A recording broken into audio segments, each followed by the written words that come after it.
तारीख थी 16 दिसंबर 1971। आज से ठीक 51 साल पहले प्रधानमंत्री इंदिरा गांधी अपने दफ्तर में एक टीवी चैनल को इंटरव्यू दे रही थी। उनका फोन बजा। इस तरफ से इंदिरा गांधी ने कहा, yes yes okay thank you.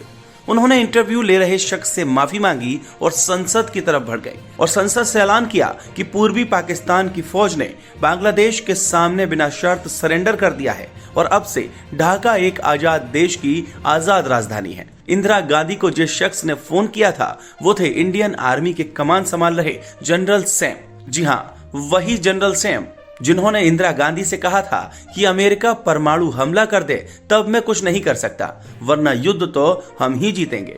इस युद्ध में भारत की मदद से एक नए लोकतंत्र का उदय हुआ और दुनिया के नक्शे पर एक नया देश बना, बांग्लादेश। आज इस घटना को पूरे 51 साल पूरे हो चुके हैं। हम आपको सुना रहे हैं पाकिस्तान के 90,000 सैनिकों के सरेंडर का एक रोचक किस्सा।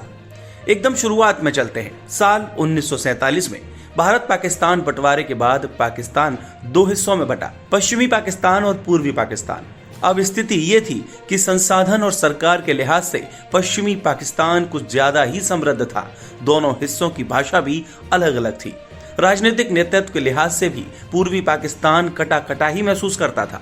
धीरे धीरे पूर्वी पाकिस्तान में ये नाराजगी बढ़ती रही और फिर एक नेता शेख मुजीब उर रहमान ने अवामी लीग नाम की पार्टी बनाई और पाकिस्तान के अंदर स्वायत्तता की मांग कर डाली। 1970 के आम चुनाव में पूर्वी हिस्से में इनकी पार्टी ने भारी जीत दर्ज की। उनके दल के पास संसद में बहुमत था, लेकिन बजाय इसके कि उन्हें प्रधानमंत्री बनाया जाता, पाकिस्तान की मौजूदा सरकार ने उन्हें जेल में डाल दिया।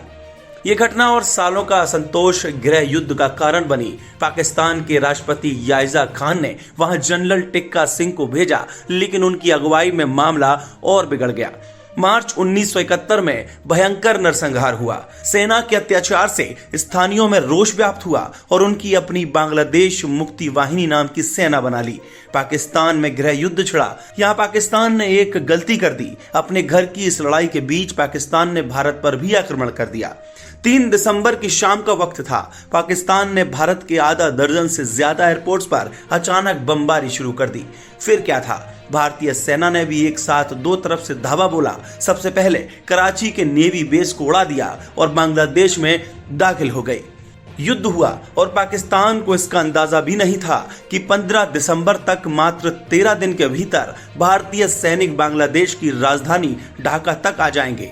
हालांकि अब भारतीय सैनिकों की टुकड़ी ढाका के पास पहुंची तो उसमें मात्र 3000 सैनिक थे। इस वक्त ढाका को घेर कर खड़े पाकिस्तानी सैनिकों की संख्या भी 26,000 से ज्यादा थी। व्यवहारिक तौर पर देखा जाए तो स्थिति थोड़ी चिंताजनक थी, लेकिन सेना के सूझबूझ से जीत संभव हो गई। हुआ ये कि दिल्ली से जारी हुई पैराड्रॉप की एक तस्वीर ने सारा गेम पलट दिया। भारत की सेना ढाका की तरफ गांवों के रास्ते बढ़ी। 7 दिसंबर को बांग्लादेश के 2 इलाके जैसोर और सियालट हट को पाकिस्तानी सेना से आजाद कर लिया गया। उस वक्त भारत के सैनिकों की संख्या पाकिस्तान में कम थी। सेना आगे बढ़ी तो पाकिस्तानी सेना ने ढाका की ओर से मोर्चा खोलने की तैयारी शुरू की। इस बीच एक पुरानी फोटो के गलत प्रयोग ने भारत के लिए मदद की राह खोल दी। दरअसल उस वक्त भारत की मदद के लिए कोलकाता से कुछ जवानों का पैराड्रॉप कराया गया। पैराड्रॉप यानी सेना के जवानों और युद्ध सामग्री को पैराशूट के सहारे लैंड कराना। तो भारत के जवान और हथियार बांग्लादेश में लैंड हो रहे थे। इस बीच कंफ्यूजन करने के लिए डमी पैराशूट भी उतार दिए गए। युद्ध में अमेरिका और यूएन के हस्तक्षेप के बाद मामला अंतर्राष्ट्रीय मीडिया के संज्ञान में आया। दुनिया भर में खबर छपी कि भारत ने ढाका में कब्जा करने के मंसूबे से भारी मात्रा में जवान उतार दिए हैं। सच्चाई ये कि पैराड्रॉप के दौरान की कोई तस्वीर ही नहीं, वो फोटो जो छपी भारतीय वायुसेना के प्रेस की जिम्मेदारी निभा रहे शख्स ने जारी कर दी थी।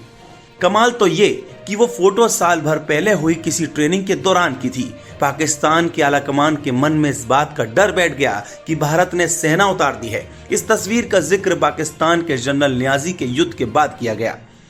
16 दिसंबर 1971 सुबह 9:15 जनरल जैकब को दिल्ली से जनरल मानेक शो का मैसेज मिला। मैसेज था, आत्मसमर्पण की तैयारी कराने ढाका जाओ। 16 की दोपहर तक मेजर जनरल जैकब सरेंडर के एग्रीमेंट का ड्राफ्ट लेकर ढाका पहुंचे। एयरपोर्ट पर यूएन के प्रतिनिधि मौजूद थे।